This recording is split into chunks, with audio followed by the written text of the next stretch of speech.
വെഞ്ഞാറമൂട് കൂട്ടക്കൊലയുടെ ഭീതിയും ഞെട്ടലും ഇനിയും കേരള ജനതയിൽ നിന്നും വിട്ടുമാറിയിട്ടില്ല. ഇപ്പോൾ അഫാന്റെ മൊഴി പുറത്തു വരികയാണ്.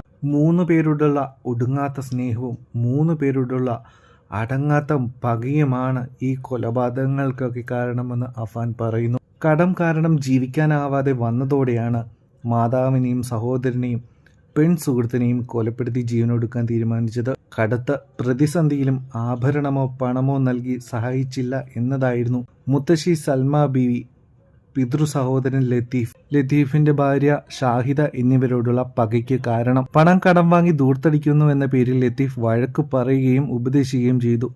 1.5 ലക്ഷം രൂപ ലത്തീഫ് മുൻപ് നൽകിയിരുന്നു. കൂടുതൽ പണം ചോദിച്ചെങ്കിലും നൽകിയില്ല. ഇതൊക്കെയാണ് ലത്തീഫിനോടുള്ള കടുത്ത വിരോധമുണ്ടാക്കാൻ കാരണം. കടക്കാരുടെ ശല്യം രൂക്ഷമായതോടെ എന്തു ചെയ്യണമെന്നറിയാത്ത നിലയിലായിരുന്നു.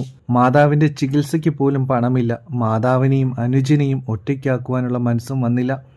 താൻ ഇല്ലാതെ ഫർസാനെയും ജീവിക്കേണ്ട എന്നതായിരുന്നു സുഹൃത്തിനെ കൊലപ്പെടുത്താനുള്ള കാരണം. തന്റെ സുഹൃത്ത് അനാഥയാകും എന്നായിരുന്നു അഫാന്റെ മൊഴി. എന്താണെങ്കിലും കേരള മനസാക്ഷി ഞെട്ടിത്തരിച്ചു നിന്നു പോയ ഒരു കൂട്ടക്കൊലപാതകം തന്നെയായിരുന്നു നടന്നത്.